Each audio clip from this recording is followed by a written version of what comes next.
Welcome. Hi, I'm Jeff Gilmore with Tribeca Enterprises, and very, very pleased to welcome you to this evening's, let me call a special premiere of Beyond Two Souls, the first official selection of a game in a film festival, first official Sony PlayStation in our festival, and we're really excited about this. This is a real event for us. We've been talking all week long about innovation in the new world of storytelling, about things ranging from our program of Storyscapes, which is dealing with transmedia and a whole range of interactive versus immersive kind of storytelling, what Paul Verhoeven did with Tricked, which was whole nother venture in crowdsourced narrative, and then what we have tonight, which is really, really something very, very special. I think that the world of film, which has always been this completely immersive world, is still immersive and in some ways deepening with the idea of 3D in different ways. The world of gaming, which has always been an interactive world, has always been at contradictions, at odds. It's collision between these two. And perhaps tonight we'll see one of the great examples of what someone who's truly exceptional, an artist, a game maker, and I dare say a storyteller, with David Cage.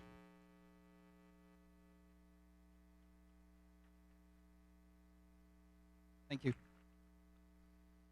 It's a great honor for me to be here with you tonight at the Tribeca Film Festival to present you for the very first time 35 minutes of the game we currently work on called Beyond. Beyond is going to be released in October later this year, and it's going to be exclusive on PlayStation 3. It's a different type of games.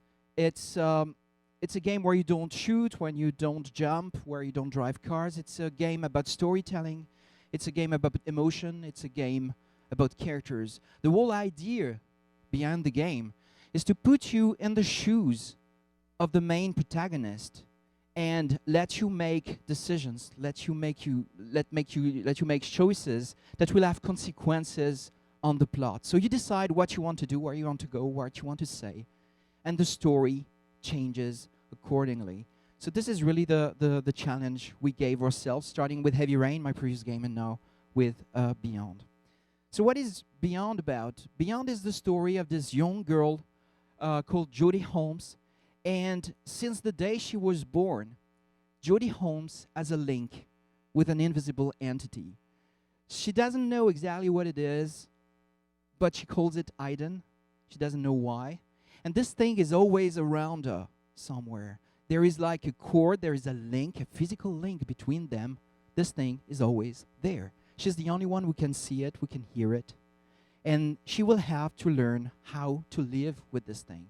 And this thing can be very nice, and it can be very protective, but it can also be very aggressive, very violent, very possessive, very jealous.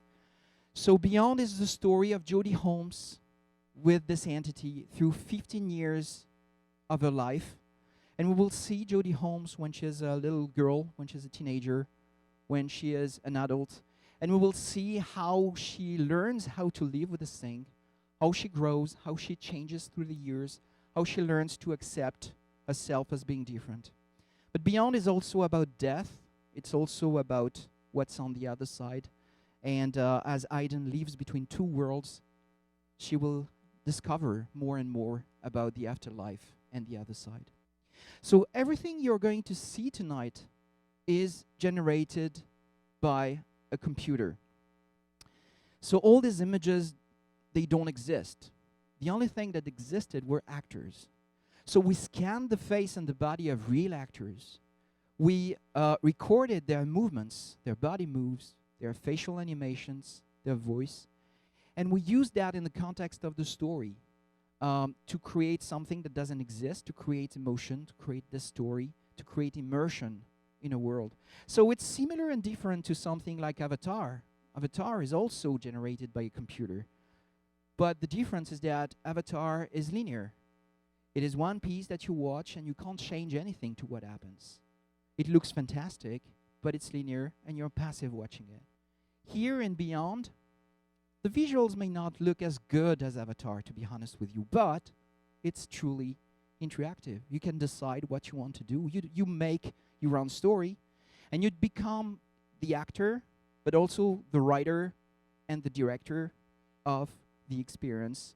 And this is an experience that only interactivity can offer.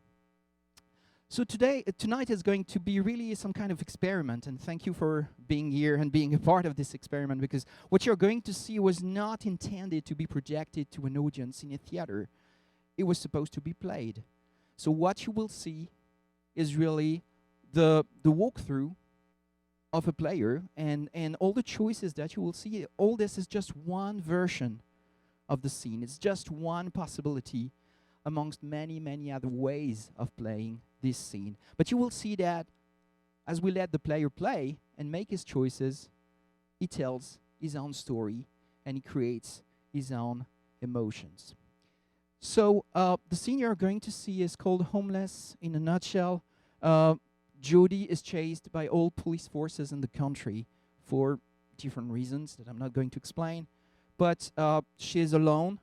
She doesn't have parents, she doesn't have friends, she doesn't have family, she has no place to go to, she has no money, and she lives in the street for weeks. So you will see what happens to her. Before I let you watch this piece, I would like to thank the Tribeca Film Festival for this fantastic opportunity. So thank you so much for having us tonight. I work on creating bridges between cinema and games for 16 years, and our presence here tonight shows that it's possible. So thank you very much, and you'll tell us what you think. Have a good evening.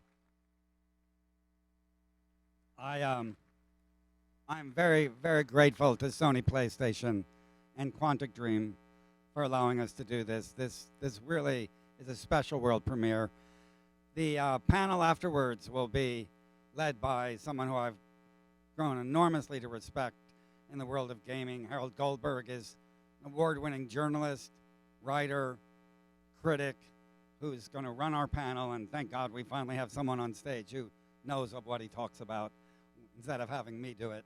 And we're very happy to have with us, as you'll see, Ellen Page and others have participated with this. So thank you all for coming. We'll see you shortly. Bye-bye.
Hello?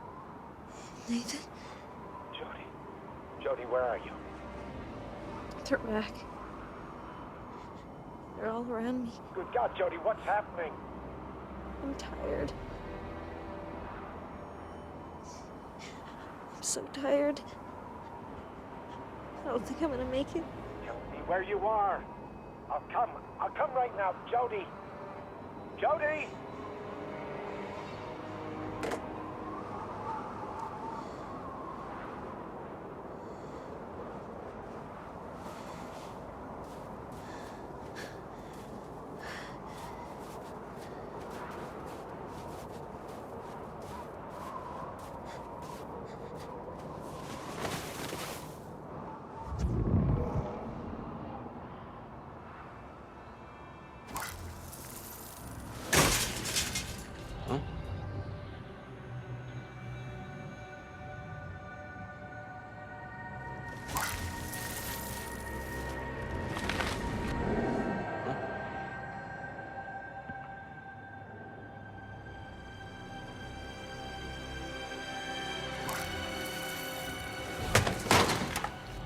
All right, who's there?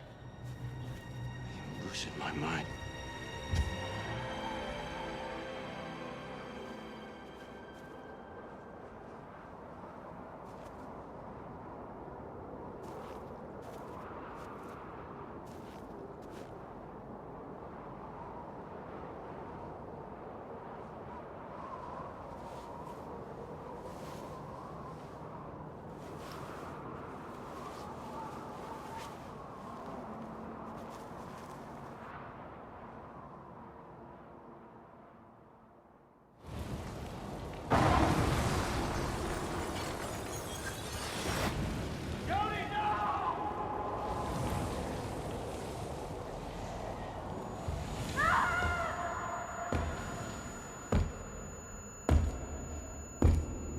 Come on, girl.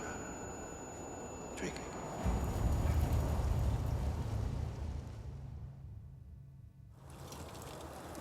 Hey. I was beginning to think you'd never wake up.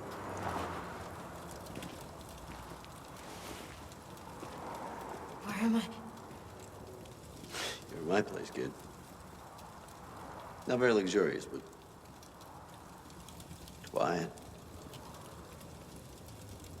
Found you in the streets a few days ago. You were in pretty bad shape. You've been taking care of me?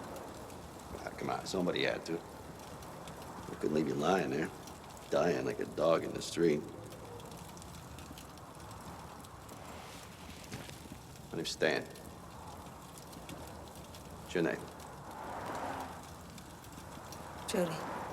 Welcome back to the land of the living, Jody. Nice to have some company every once in a while. Some coffee? Strong. Tastes like shit, but hold you up against the cold. Careful, it's hot.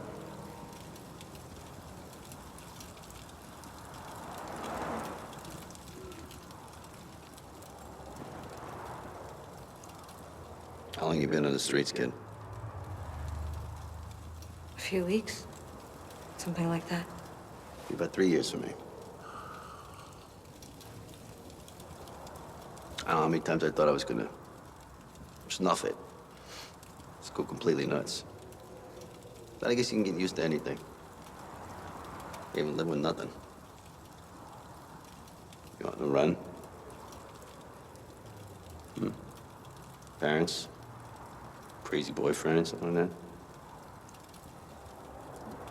I guess I'm running away from me. Ain't we all, kid? Ain't we all? Ain't a problem. Is you never can run far enough to forget exactly who you are. You got someplace to go? Family? Friends? Somebody's missing you? No. Yeah, I guess there is someone, but I don't want to see him now. Not like this.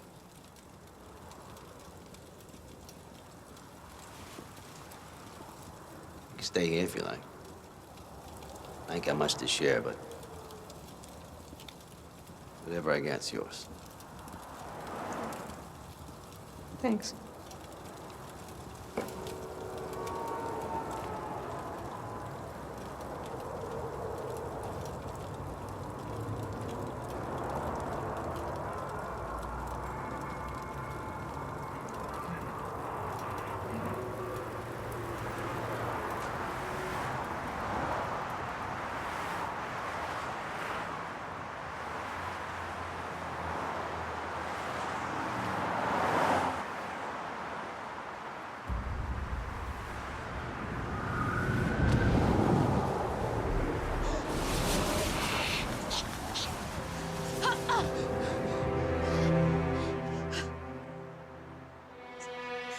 Leave me alone.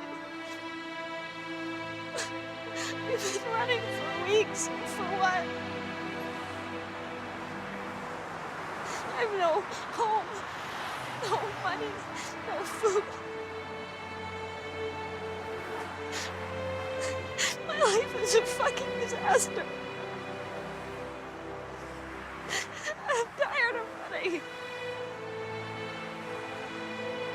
I give up.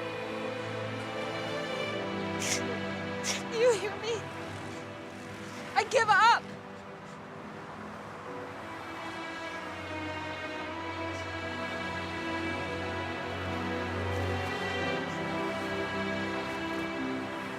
We got nothing left to eat. Gotta do something about it. You wanna see how things work around here?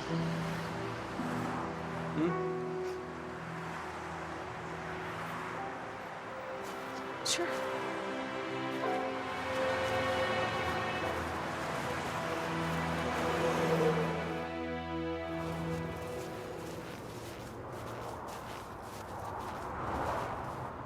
We need to make about $5, and that's for something hot. I would try here.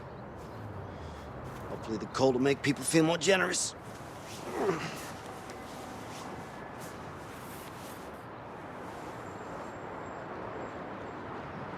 How long does it take to get $5? I don't know, it depends on people's good grace. It could take a couple hours. It could take a week.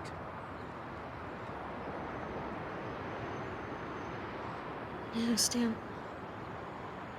I don't think it makes sense both of us being in the same place. I'm gonna go try over there.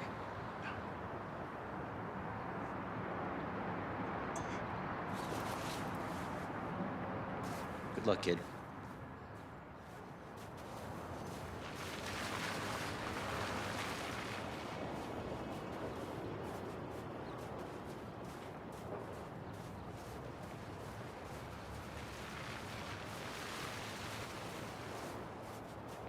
Hey, baby.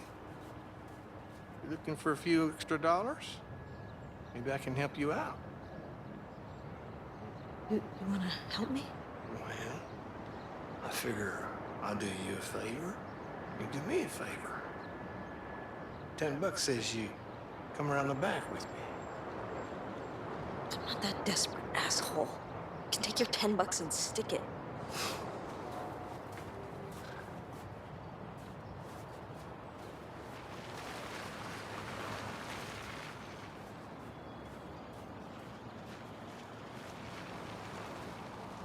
Is that your guitar? Yep. Just about froze my fingers off trying to play it before. You want to try? Be my guest.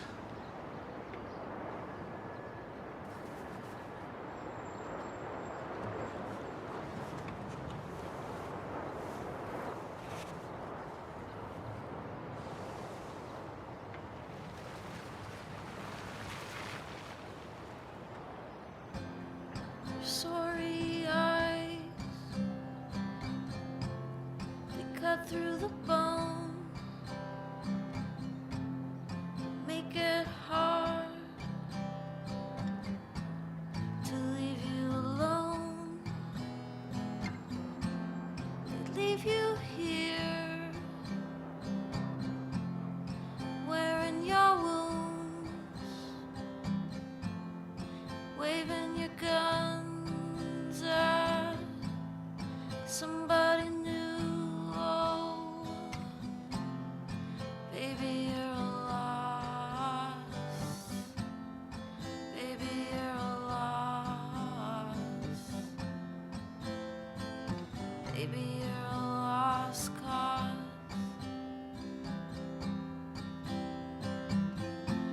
Tired of fighting, yeah. Tired of fighting, fighting for a lost cause.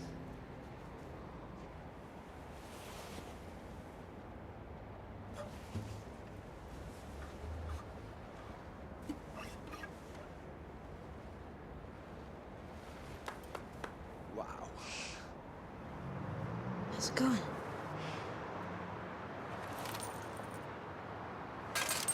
Not great. You?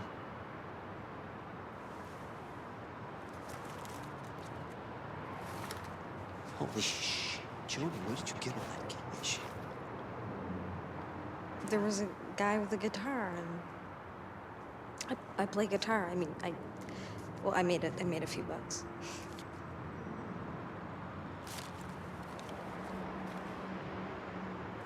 Oh, wow, that's something. That's really something. Stay right here. I'm gonna go get us some food.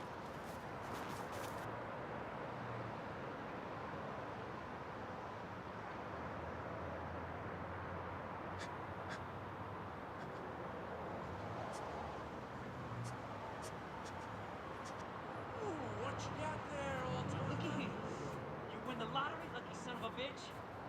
I don't want any trouble. Trouble? Trouble? That is disrespectful, old man. Easy. We look like trouble. Filming this ad? Yeah, I'm on it, man. Fuck. The asshole kind of just folded right up. Back off and you won't get hurt. Looky here. Looks like Mom's got a girlfriend. Oh, Ned. Let's demonstrate how we deal with skanky, low-life bitches.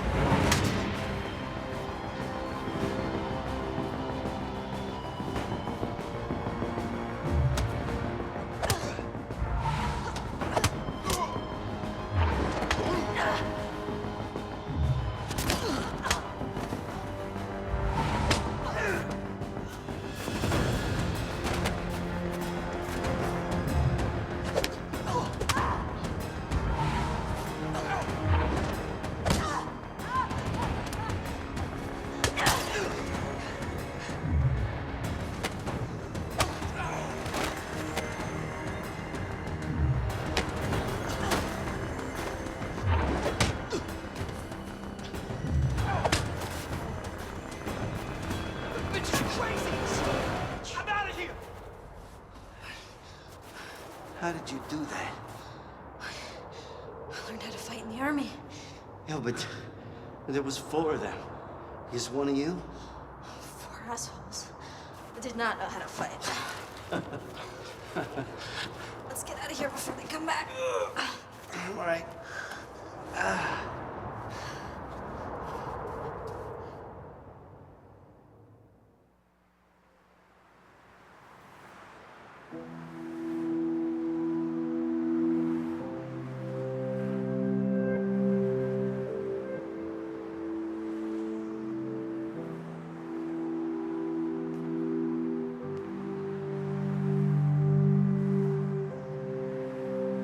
All right, guys. Come and get it.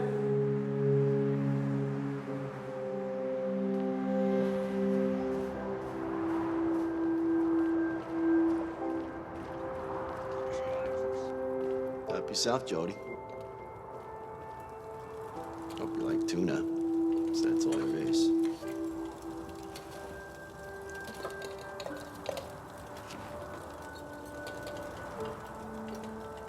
What happened to you, Stan? 4 punks jumped me.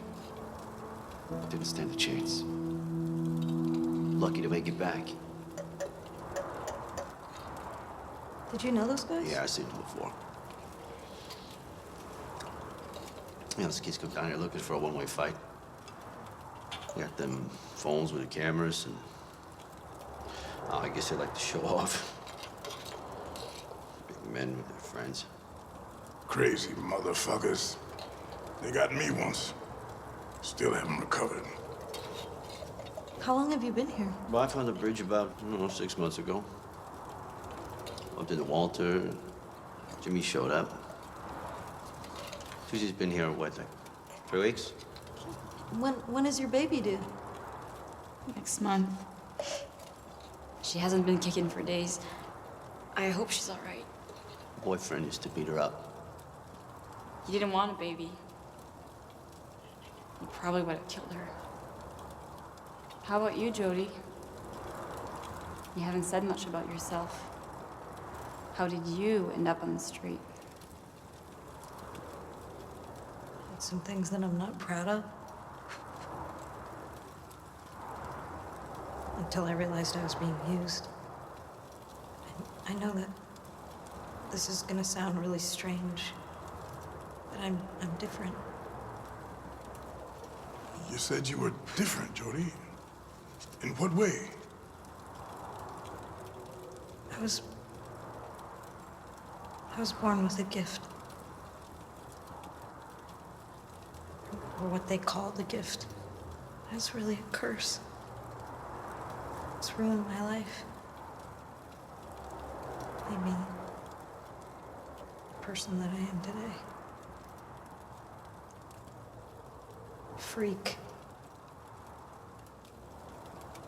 Mistake. Someone I hate. Looks like Jimmy isn't the only one with a drug problem.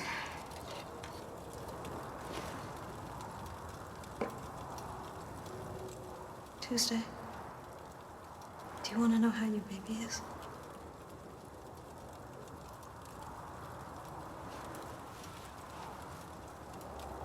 Give me your hands.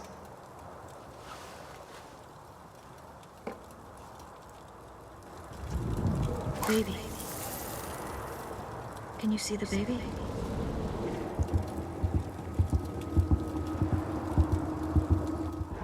Don't worry about your baby. Everything's all right. No. I know. I saw her.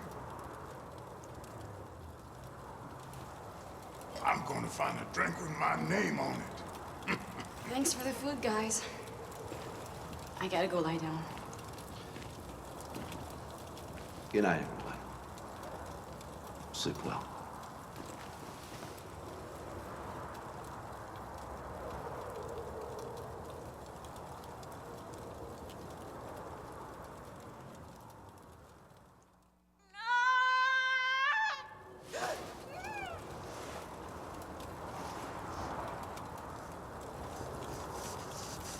Tuesday? Is it? She's got contractions. We need an ambulance. We need a whole goddamn hospital. No hospital. Ah! Don't take my baby. No one's gonna take my baby. Jesus Christ, girl. We ain't got nothing here. Ain't got as much as a blanket, hot water. We got nothing. I don't want my baby to die. Hold on. Calm down. Find a way. All right, Jimmy. Down the road always, there's this old abandoned building. Figure out a way inside. On my way. Go. Walter, you sit down, you stay here with Tuesday, okay? Jody, come on.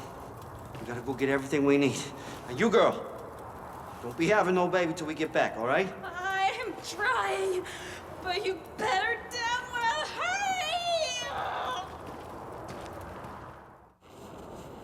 What are we gonna do? Do you know a doctor? No. Besides, we don't have any money to pay for it anyway. So what are we gonna do? Listen. I want this baby to have a chance. You have a tiny little chance in this big fucked up world. I want it to be warm and have diapers and a bottle and decent clothes like any other human being. I won't let it be born in the trash under a bridge. I won't. Okay, so what's your plan? I don't have one. But we'll figure it out. Come on. There's all we need in there. We just gotta get in. God damn it! There must be a way. There must be a fucking way. Leave it to me. Huh? Why? What are you gonna do? Just trust me.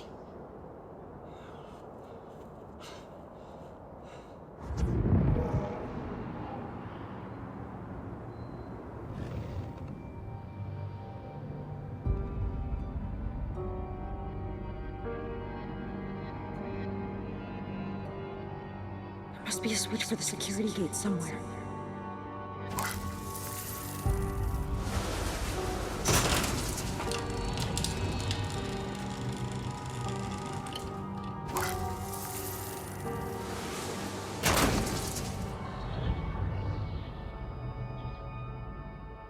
Wait a second. It feels like we missed something.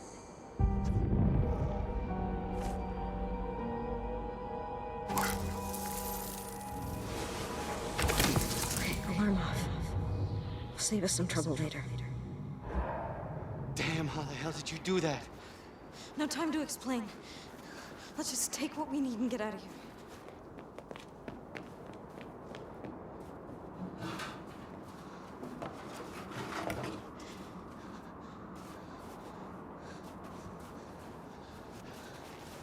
took everything I could. Let's get the hell out of here. Oh, there you are. Hurry! Her water broke! Just get into the building I told you about? Yeah, Walter's there with her. Come on, we need to hurry!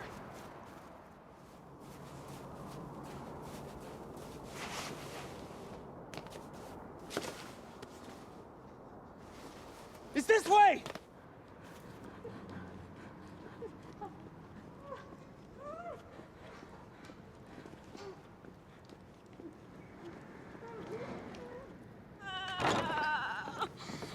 Just in time, guys.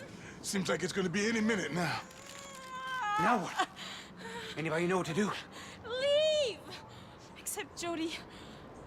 I just want Jody.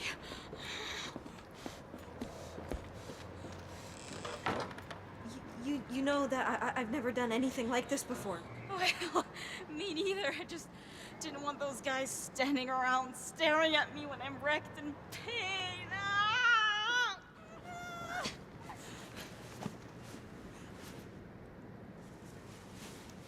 I'll just clean up this old mattress. Okay, heat. Heat, we need heat. Let me just help you get those off.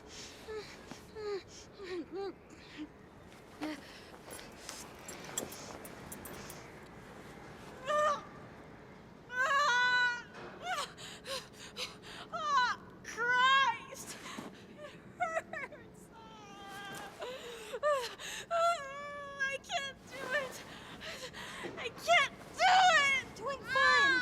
Okay, you're doing just fine. Oh, breathe. Okay? Breathe, Tuesday. Just keep breathing in and out.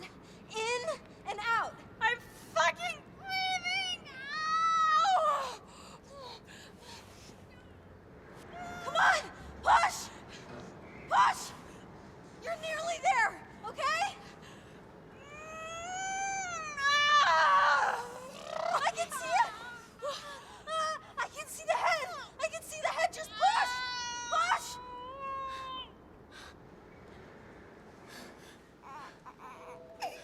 You did it, Tuesday.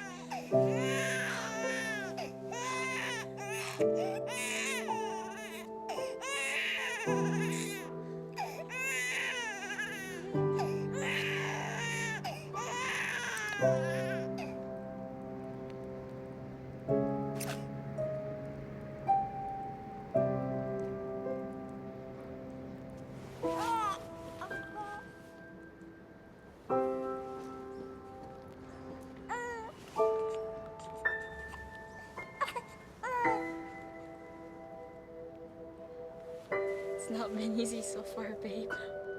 But we're gonna make it. Me and you. I'll go get the others.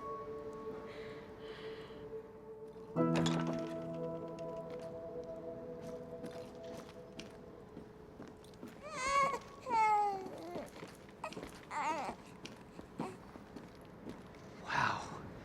It's so tiny. It's a girl. Her name's Zoe. Shit, man. She's goddamn amazing. Hey, watch your language, Walter. She understands everything you say. She's more than amazing. She's magnificent. I couldn't have done it without you guys. And Jody.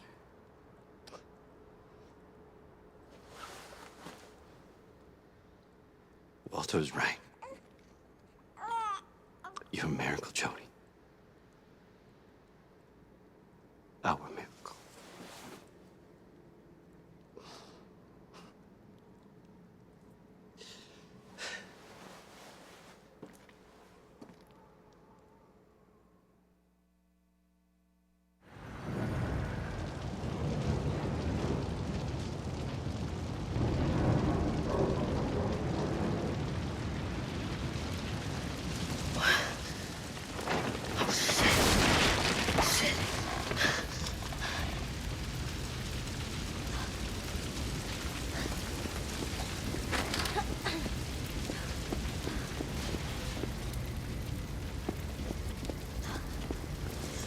Stan, wake up. What the? Oh, God. Where are the others? Walter's on this floor, Jimmy, and Tuesday and Zoe are upstairs. Get out of here. I'll go get them. No, I'll come with you. No, I'm going alone. I said get out of here!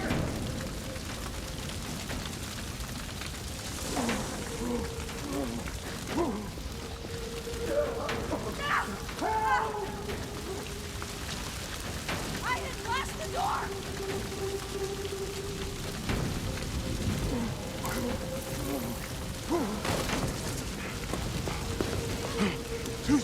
Tuesday and the baby. They're upstairs. We gotta save them before the whole place burns down.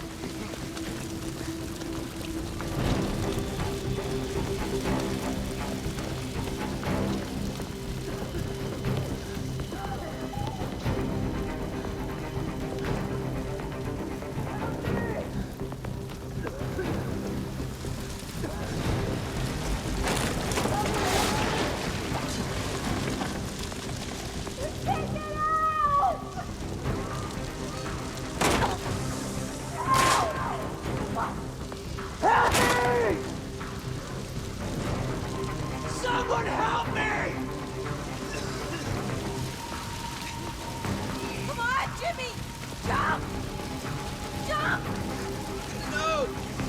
No, I can't make it. You can! I can't make it. You can! Come on, jump!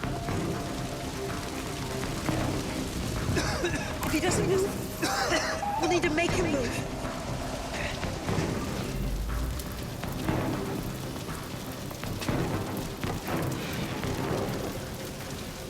What happened? Get out! Now! The baby. You gotta get the baby. Next door.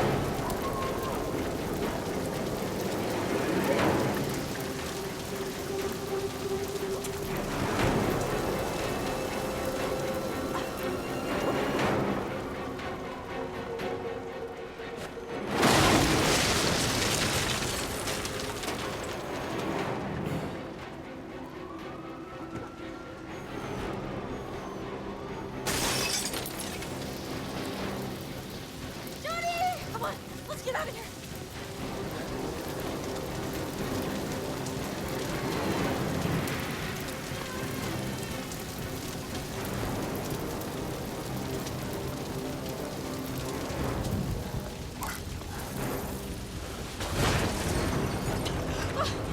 We're stuck! We're stuck!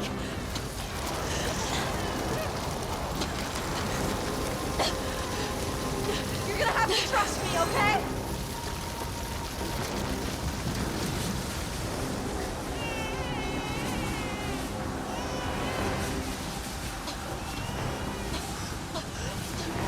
We're cornered! Oh God! Shit! My baby! Shit! My baby! Think, Jody, think!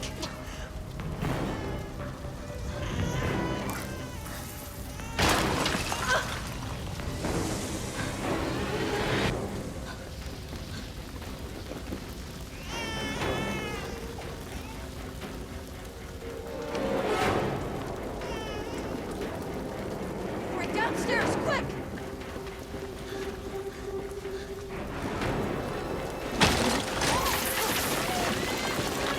Are you all right? Keep going! Hey, get out of here!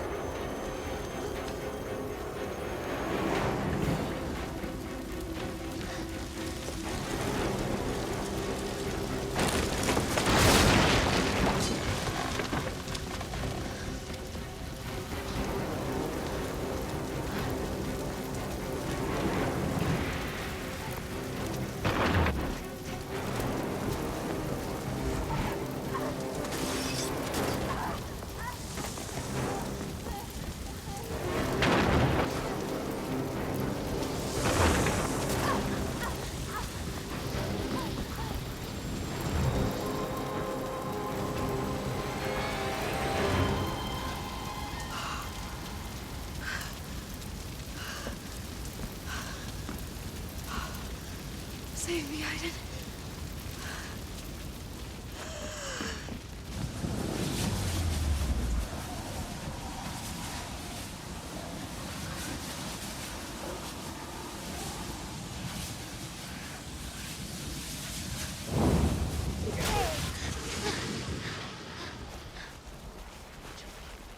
Jody. Oh my God, you're alive. What? I don't know how you did that, but it was incredible. Zoe. How's Zoe? Good. She's good. How did the damn fire start? Spectacular, huh, guys? A little gas and a lighter, and the roaches pour out of the nest. Fucking hate happy endings. So I'll be seeing you again, bitch.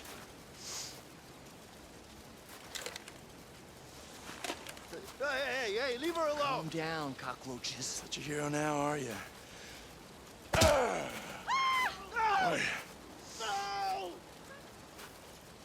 Did you get it, Ed? Yeah, man, it's in the can. All right, come on, man, let's go.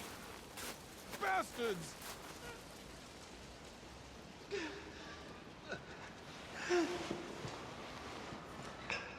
She's not breathing. She's not breathing. Oh my God!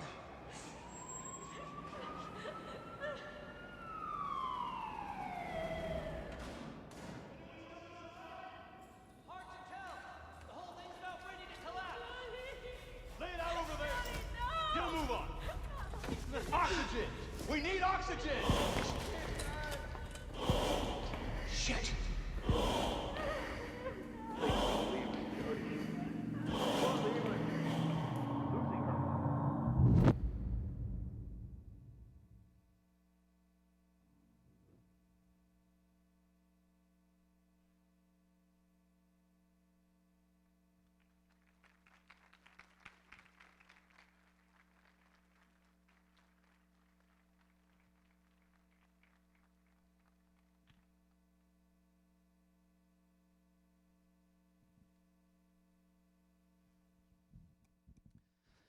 Thank you.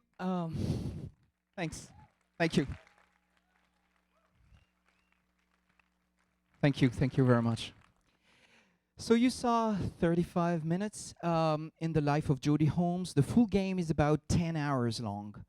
So we had to pick up this 35 minutes that kind of made sense. They had a beginning, a middle, and end that people could understand. But we would like to show you, and this is exclusive, it's the first time we show it in public, the new trailer that will give you an idea of the scope of the game and everything we put in there. So here we go. This is the new trailer for Tribeca.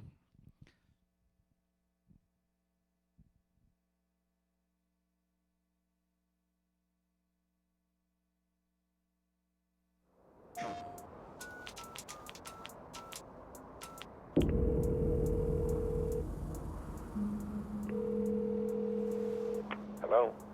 Nathan, Jody. Jody, where are you? Tribeca. Good God, Jody, what's happening? I'm tired.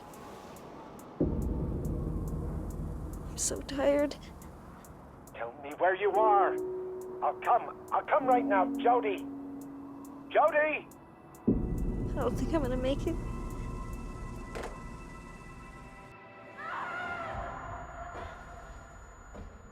Ever since I was born, I've been linked to an entity. Hey. Judy? You know, sometimes adults imagine things too. What's your name? Jody. Welcome back to the land of living, Jody. His name is Aiden, and he's always with me. What did you do to that boy? Susan, this is gonna stop before we end up crazy or dead. Please don't leave me here. You're a monster! You hear me? A monster!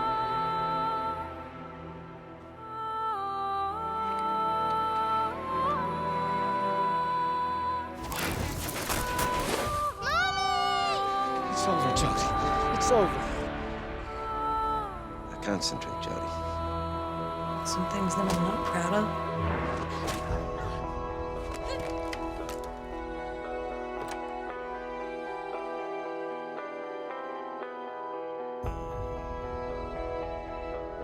You lied to me. You used me to do your dirty work. Tell them to leave me the fuck alone. Because next time, I'll kill everyone.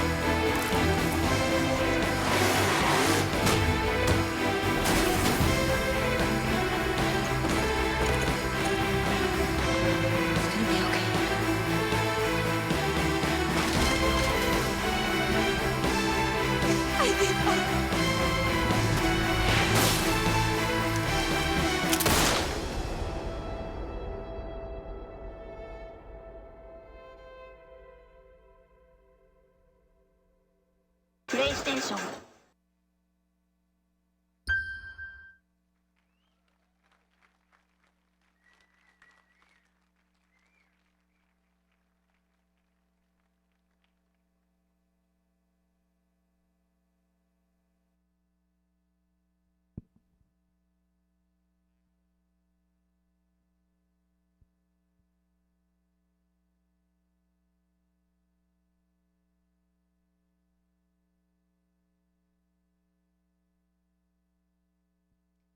And we are going to welcome to the stage Harold Goldberg, David Cage, Ellen Page, Kadeem Hardison, and Eric Winter.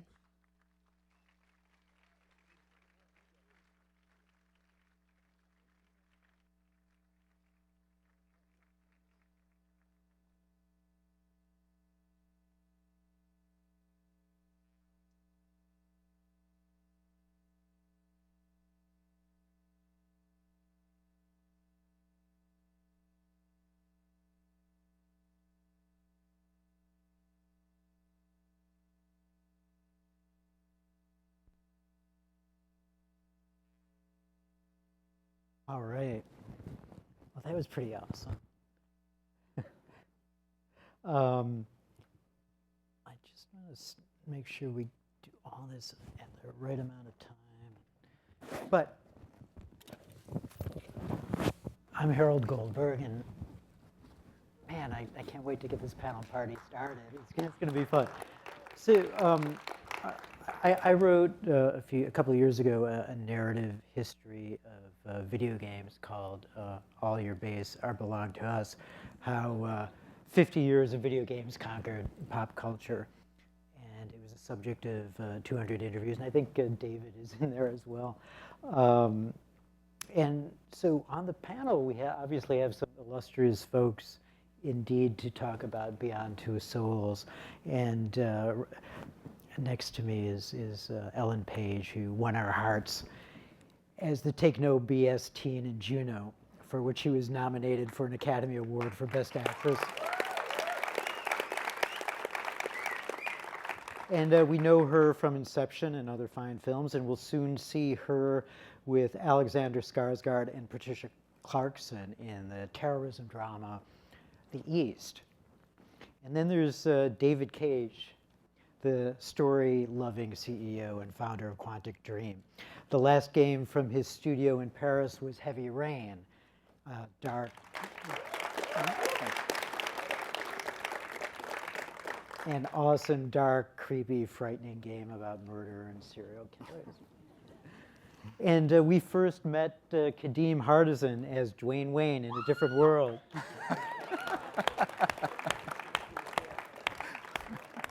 We've seen him in everything from House to Parenthood, and he's directed and starred in a new film called The Dark Party, and boy, does he love games. Yeah, absolutely.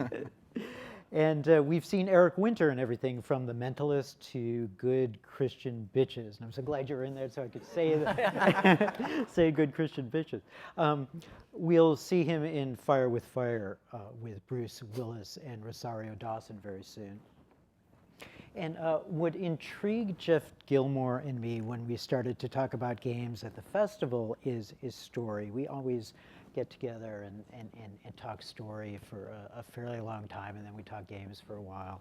And last month I wrote a long feature for the New York Times about BioShock Infinite, and I said that certain games, including David's games, are getting far better when it comes to a deep narrative that's also cinematic.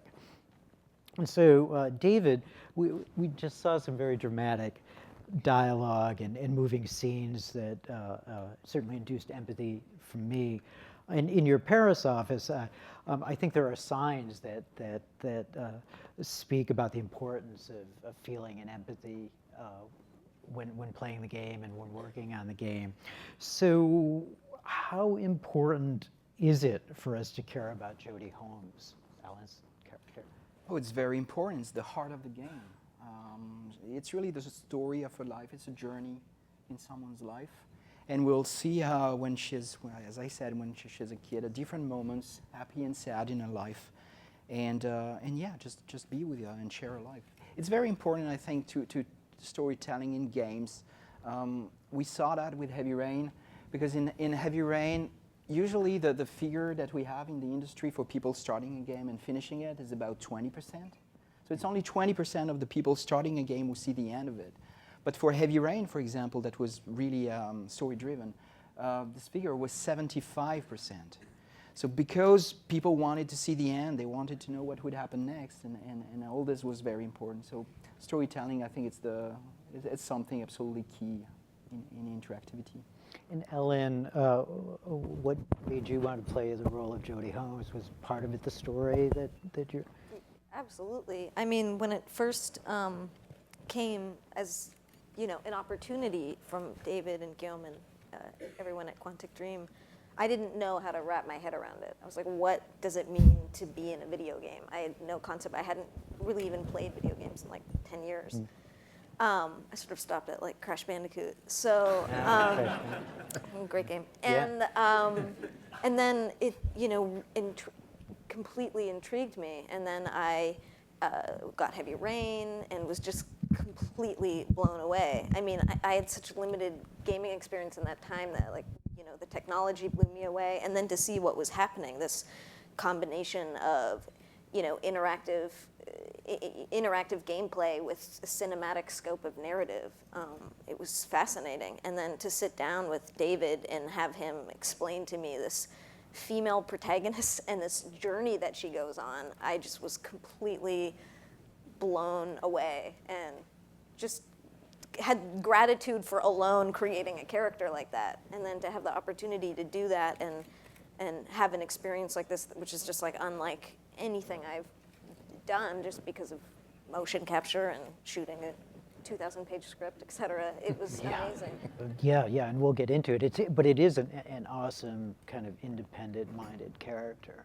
Absolutely. You know, we've packed this panel with clips, and the first one we want to show features Ellen singing, and I actually, when I saw it in Paris, I missed it up.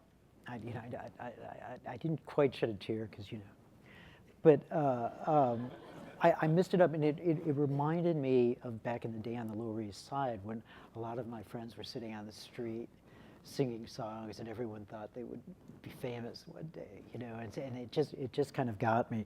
So we have that clip, and if we could just show it, because it shows a bit about the game making technology as well.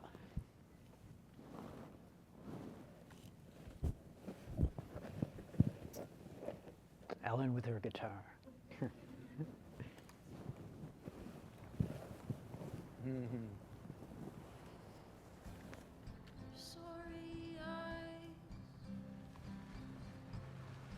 So David, you want to talk a little? I hate to talk over it because I really love. Sorry, I have to talk over it, but first of all, it's my guitar, okay? Okay. Let's make that clear. I want that guitar. And it's something that was totally incidental, actually, because we were working with Ellen, and I just had my guitar there, and then started singing, and we just asked, hey, wait a minute, I mean, do you think you could do it in motion capture? And Ellen didn't hesitate 1 second. She said, yeah, let's go, let's do it. It was done pretty much in one take. So that's for the little story. But we see in the background, this is the motion capture set. It's totally empty, as you can see. You see these little markers on the face of Ellen and the fingers and on the body. This is performance capture. We capture the movements of these little shiny balls, and this is how we get the animation. And that song is, whose song is that? Beck. That's a Beck song, that's right, okay. That's my song. I want to give you credit on it. For all y'all. But it's a touching scene, and you make some very needed money for singing. Can you tell us some more about some of the scenes that you were in that you particularly said, boy, this might be hard to do, or this, you know, I really enjoyed doing this part of it. Without, or can we talk about that without giving anything? Yeah, I won't give anything away. Yeah. Just you know, what was crazy about this? honestly, it felt like the scope of the story is so huge, as you can. That was the first time I've seen that new trailer, and I was just like, damn, that really does sort of illustrate the scope of, to the extent of situations that Jodie is in, and all the things that she goes through. And to be honest, every day it was so emotional and so intense. Like, it's funny to first, like, in LA, you have the scripts, like, you don't really know what you're walking into, and it was absolutely like the most challenging acting job. I mean, because it's just every day you have, you're doing 30 plus pages, and it's nonstop, and a lot of it is really, really emotionally intense and grueling. And so I think, the moments of sort of having to get there and get there quickly and all of that was really challenging, but a great exercise. Like, when would you have that opportunity as an actor to sort of have it just be sort of relentless? It's kind of great rainbow like of that. emotions. Yeah. And well, I mean, I think we can move from that into kind of asking what questions the actors had of David during the process. So maybe you can go first, and then we'll go with Kadeem and Eric. Yeah, I think the most, because the story is, so long, and you have all these different chapters and different environments that she's in, it was often a matter of just sort of, kind of figuring out exactly what moment we were in, what had just happened, and also, your literal physical environment that you're in. But David was amazing because he was so sort of self-effacing about working with actors and things, and I would, go in to shoot stuff and be like, oh my God, I have like 2 seconds to like get into this sort of state or emotional state. I remember one time there's a specific time, and he just so got like, had written this character so beautifully and so deeply understood and connected to her that when we would talk about it, I would just be so moved by him. I mean, he was a fantastic director. And Kadeem? I'm sorry, I would get captivated by her. What was Exactly. What were some of the questions you had? I mean, and I know you, as a gamer, played Heavy Rain, but what were some of the questions you had for David as you were coming on set? I didn't have many questions. I was beyond thrilled to be invited to play with her and him and Willem. I just wanted to know how long could I play. I just wanted to do more. I wanted to do another character. I wanted to be Jodie. I wanted to do as much as I could. And I think my first day might have been a little rough. I might have been a little overwhelmed, and they sent me upstairs to work on my lines because I was just so excited. Sure. And we'd have to do this thing every morning when we get there to set the cameras and everything. We'd have to stand still, and we'd have to do certain movements. And every morning, without fail, they said, Kadeem, stop smiling. Because I would just be like, but you'd have to have a neutral face, and then you'd have to do certain movements to kind of set the camera so that they would know this is him straight, and then we can do the rest. So my whole thing was just relax. Yeah, yeah. And Eric? When I first got the material, I never even was able to get an entire script because of confidentiality reasons and reading everything. So when David and I sat down and met, yeah, a lot of it involved him because he has it so well in his brain about each character and how deep each character goes. And he was really informative to give us just so much history involving these characters. And then getting there, once I wrapped my head around my own character, yeah, then it was mind-blowing what we walked into. This 20 by 20 square, and the props made of cereal boxes and wood. I mean, everything was. It was like a kid. It's compact. Trying to compact, play. right? Yeah. Yeah, it takes you back to the purest form of acting. It was really wild. Yeah. And he walked us through the process like a champ and really guided us. And I felt like we all had a lot of fun together and some good chemistry, so it made it that much easier. But David, we kind of want to make clear that while this story is very deep, the game aspect is fairly deep as well. And I wondered if you could talk about some of the things you do in the game. Yeah, I mean, we were not shooting a film, we were shooting a game, and it's very different in essence, especially because you need to break down every single scene, every single moment into different possibilities, different branches, different possible actions. So for example, when you shoot a dialogue in a film, you have the dialogue and you record it and that's it.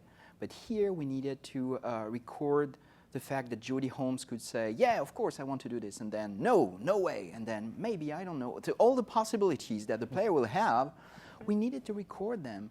And characters, and Ellen in particular, had to be convincing. Whether she was saying yes, no, and maybe, we wanted her to be consistent with the characterization, with the character, with the moment. And that was a massive challenge for her. And every single action was broken down to different, very small pieces, so the player can really play them and play one of them, a part of them, and make his choices. So it's quite technical as a shooting, but we try to make this quite invisible to actors so they don't notice too much all the technique behind it, otherwise they would get lost in it. And we got lost in it, to be honest. Well, you know, we have yet another clip, and you know, I think game enthusiasts know a lot about motion capture technology, but not everyone does. But it's a technology that allows for almost filmic facial quality and subtle expression in games. And to do it, everyone, as we've seen, you know, kind of dresses up in black and has dots all over their faces, makes them look a little like aliens. But, so we can roll the clip and you can see a bit about how the actors work together with this technology.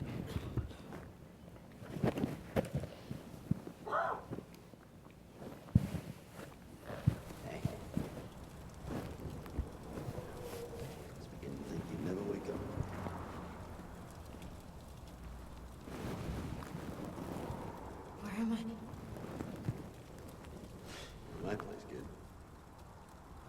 Not very luxurious, but quiet. She's goddamn amazing. Hey, watch your language, Walter. She understands everything you say. She's more than amazing. She's magnificent. Well, I found the bridge about, I don't know, 6 months ago. Bumped into Walter. Jimmy showed up. Susie's been here, what, like 3 weeks? Are you okay? I'm cold. I'm so fucking cold. Drugs. How about you, Jodie? You haven't said much about yourself. How did you end up on the street?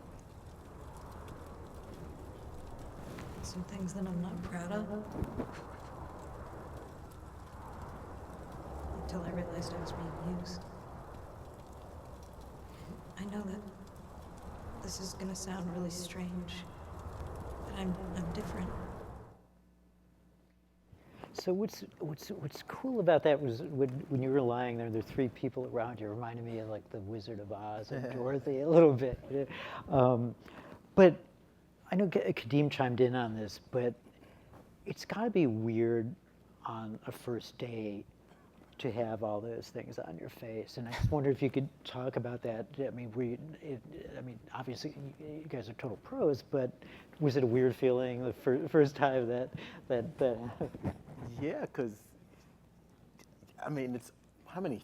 90. 90 on the face? 90? Yeah. Wow. And they have to stick each one into your face all around. And, you know, we got to love those people. You have to love them. Yeah, right up in your mouth. Yeah. Sticking, making sure each one, and sometimes, you know, one will come off and they got to stop the world, search the floor, Right. get that one and stick it back in place, and we can go on.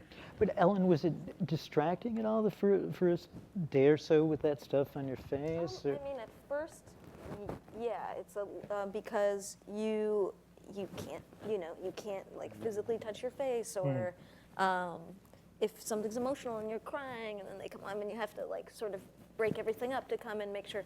But other than that, I kind of really got used to it. And you know, when you shoot a movie, you have to do like makeup and hair in the morning. Right.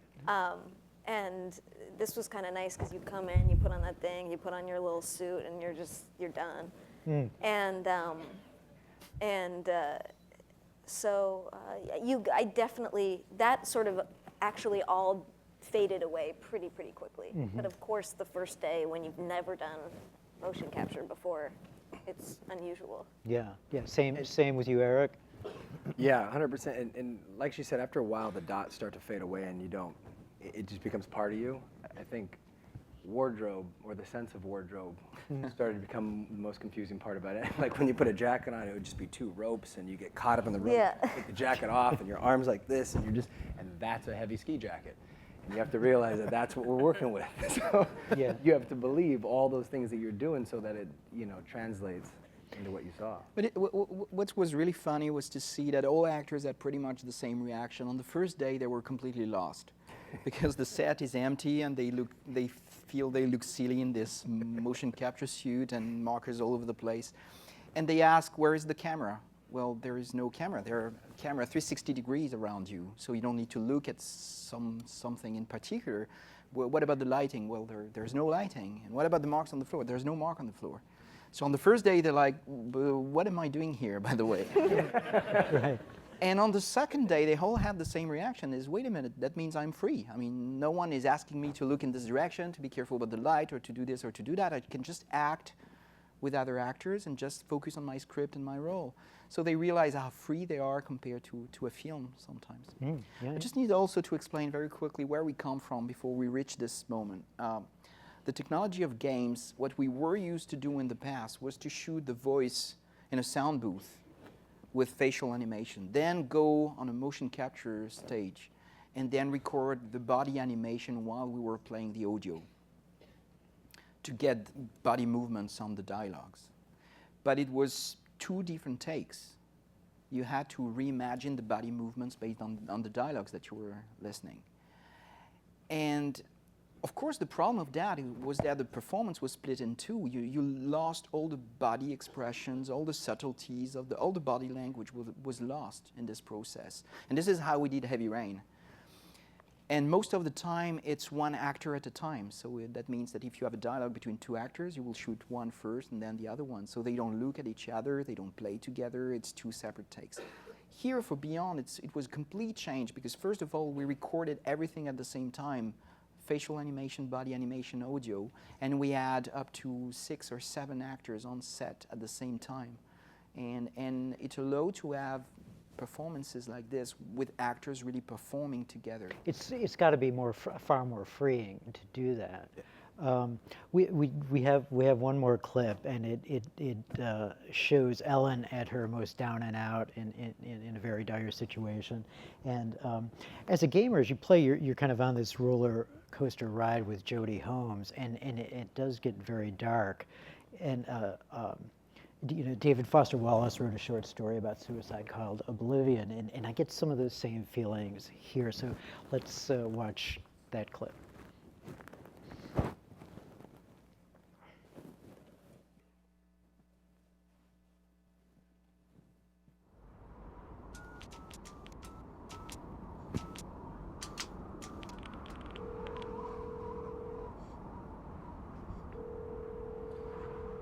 Hello? Nathan? Jody, where are you? They're back. They're all around me. Good God, Jody, what's happening? I'm tired. I'm so tired. I don't think I'm gonna make it. Tell me where you are. I'll come right now, Jody. Jody!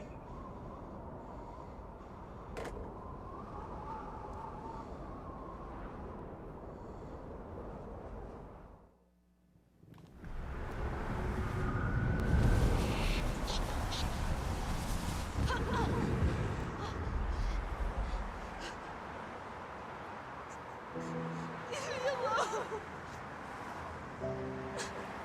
I've been running for weeks. For what?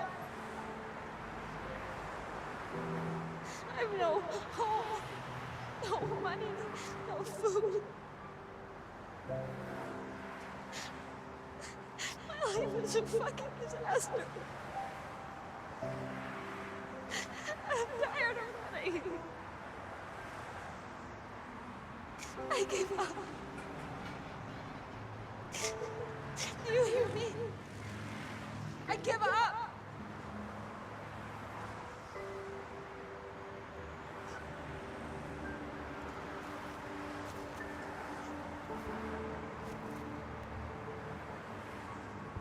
We got nothing left to eat. Gotta do something about it. You want to see how things work around here?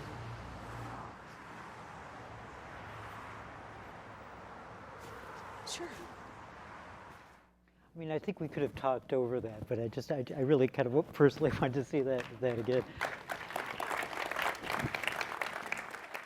So, I mean, this is your kind of normal journalist to actor question, but was that a very difficult scene for you? For what we just saw. Oh, to shoot? Yeah. I mean, it's sad. Yeah. Yeah. Right. I mean, it's sad to, yeah, I mean, it's amazing how, it's funny even just watching it, or when we watched the trailer, I felt so, because I think, that's, what you've seen is just like such a small part of such an, really extensive, intense journey that this girl goes through. So shooting it was extremely emotional, and I felt really like, it might sound cheesy, but connected to her and the things she was going through, and especially in the moment where she's that desperate, and so that. Yeah. And David, you said you told me that there was a moment during the making of this where you felt like a director for the first time. Can you tell me about that?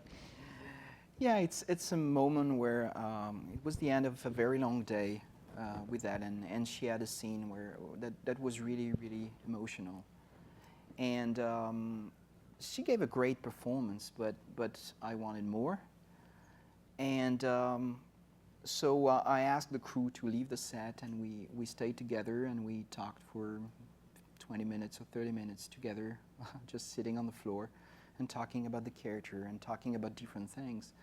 And at one point, Ellen stood up and she said, "Okay, I'm ready, and let's shoot." And everybody came back and we shot. It was for me, it's one of the best takes of the entire game. And for the first time, I got the feeling that I was useful to something on set, and that I did my job as a director. But, now working with Ellen has been amazing, and with these chaps. And with them, of course. But Ellen has done an amazing job because she had many of these very emotional and challenging scenes, and we were jumping very quickly from one emotional state to another. And doing this is very challenging, and just been fantastic. David, can you talk for a minute? We mentioned Willem Dafoe, and can you talk for a minute about his role, and also a bit about some of the gameplay mechanics that you use to control him? So we don't control Willem Dafoe. Willem Dafoe is a scientist who meets Jodie when she's 8, and he becomes like a second father to her.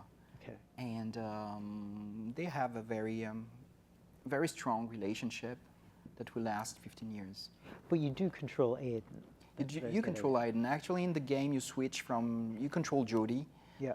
And at any point, you can press a button and switch to this entity. And now you control the entity, and you can fly around. You're invisible. You can go through walls. You can interact with matter in different ways.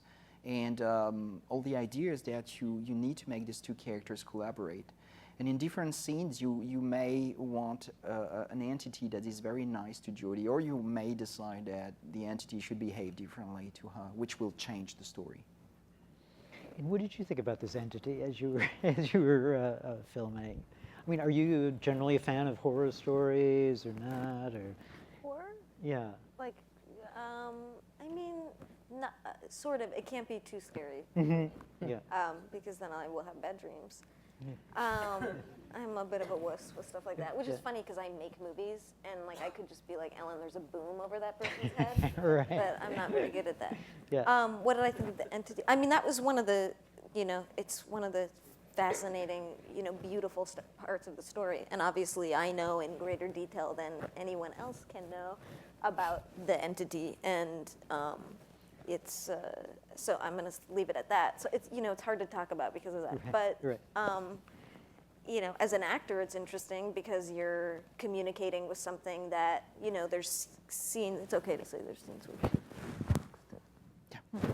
so there's scenes where she is having long conversations with this thing that you can't see and you can't hear the responses. So I'm just, talking into thin air and sort of like in this scene you saw where she tries to kill herself and Aiden's preventing it. And so stuff like that was obviously a challenge. You're sort of working with no response, but sometimes having a full-blown conversation. And it's interesting because when I played it, one of the interesting things you do to try to control Aiden, the entity, is that you have to move these dots together to use his force to push your enemy away or move through a wall or something like that. And I think it's key for people to know that there are some cool gameplay mechanics involved. Oh yeah, sometimes when we talk about storytelling in games, people think that, it's going to be a long movie and I'm going to press one button every 20 minutes, and that's going to be very boring. And actually it's not the case. The game is fully interactive, so everything you saw here, and most people who saw it, it's very difficult to understand when you play and when you watch, but actually you play all the time. Everything is pretty much interactive, so that was absolutely essential to us. I would like also to mention the fact that although there is an entity, it's not a horror game or paranormal, it's not really the theme behind the game, it's really about people. And yes, there is this paranormal element, but it's not about that. It's not. I guess I'm a wuss because I was scared when I was playing there. So we're going to soon open this up to questions from the audience, but first, kind of a serious question, David. The world of video games has always changed, but it's in a kind of interesting changing mode now due to games that are free to play on Facebook and iPad and iPhone games that are fairly inexpensive as well. And knowing that, can you explain why Beyond Two Souls is worth the price of admission as a console game? Yeah, I think it's a good question. As you said, we live in a world where you can find very cheap games, but I think there are very different experiences. So with Beyond, we try to create an extraordinary experience in all possible ways. We got extraordinary talents. We try to create something that is really strong, that is visually as appealing as possible. And this is not the kind of experience that you can find on a tablet, on an iPhone. So I think the same way television didn't kill theaters, although most television is free, people still go to theaters to watch films because it's a different experience. I think we will still see the two models working together, console games and free or cheaper games. So now, folks, if you would like to make your way forward, we will let you ask some questions of this esteemed panel.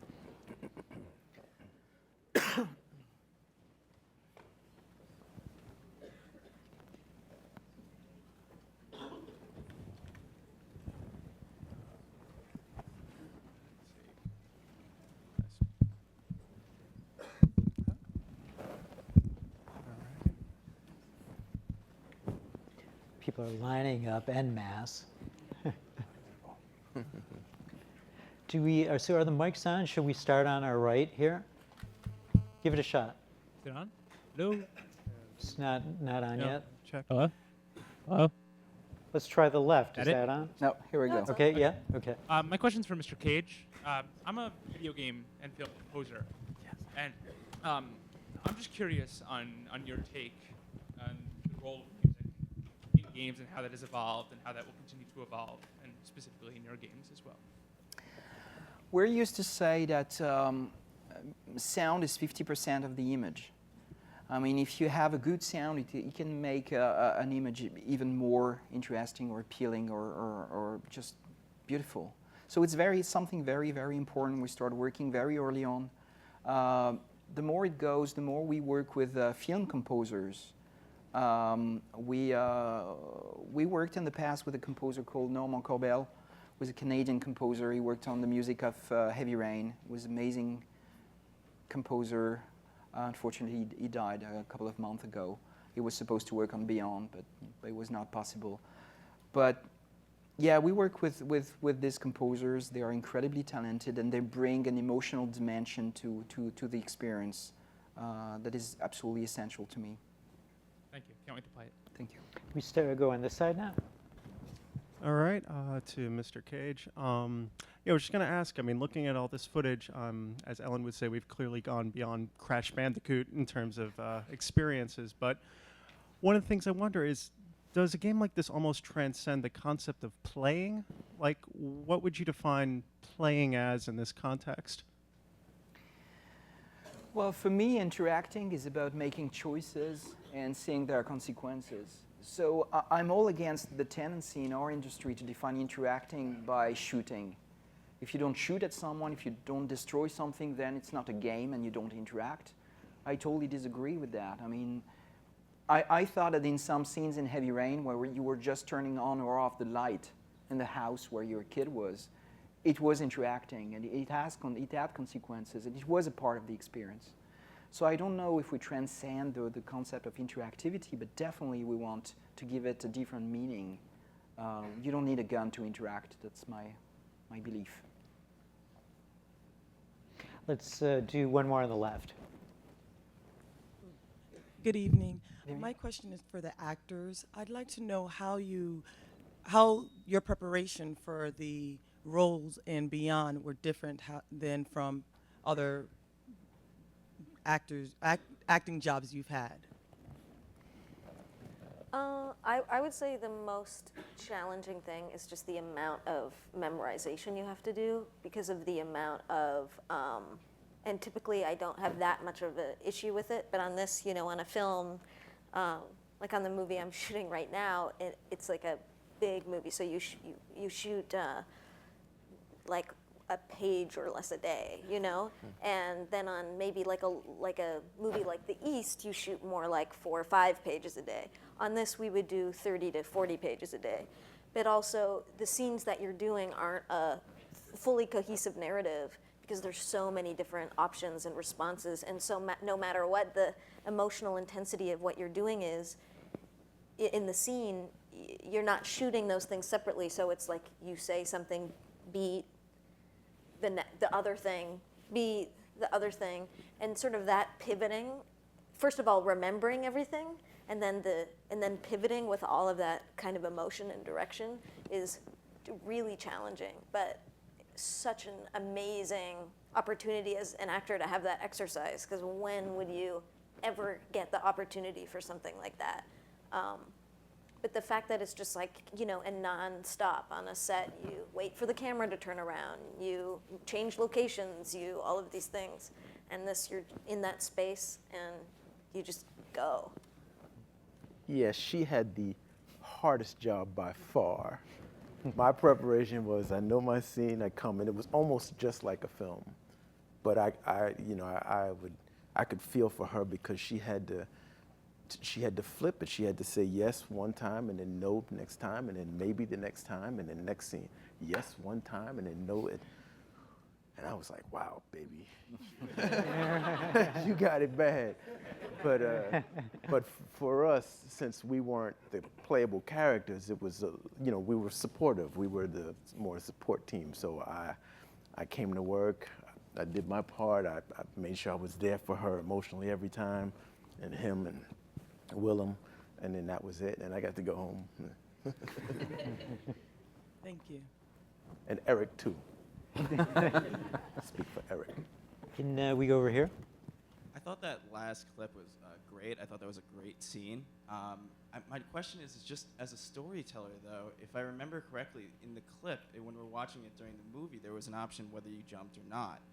is there a concern as a storyteller that you would be missing these like mini climaxes if somebody was a wuss and decided not to jump?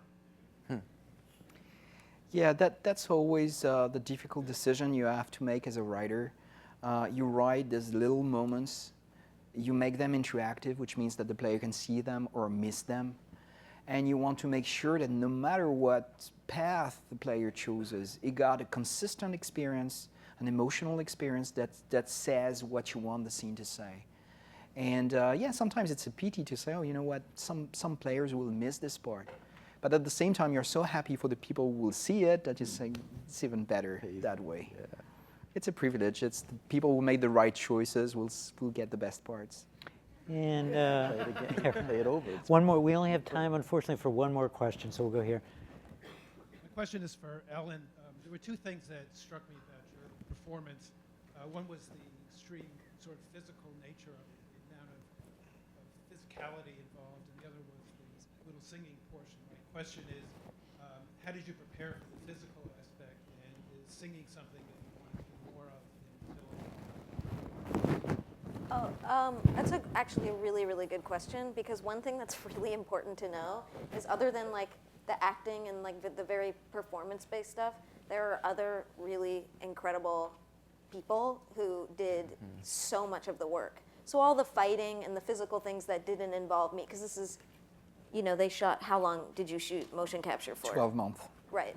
So other than like, you know, the acting and that sort of interactive level of it, all the physical stuff was by, you know, incredible stunt people that did amazing, amazing things. Not to say I don't do any of it, but I wish I could do more. That would be really, really fun. I really like that kind of thing, whether it's in a film or whatever. But, and then wait, what was the singing question? No, I'm not, you know, that's about the extent of my guitar skills. I'm really not good at the guitar. And, pardon? I did sing in Juno. It's a 2-chord song. It's pretty easy. So, I mean, I wish I was a talented musician, but I just do it kind of for myself. Well, thanks to everyone. Thanks to the panel. I really appreciate it.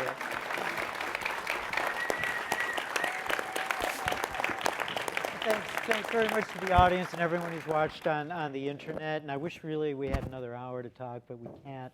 So I hope you got at least a little bit of knowledge about Beyond Two Souls. And thanks so much for letting me speak about it.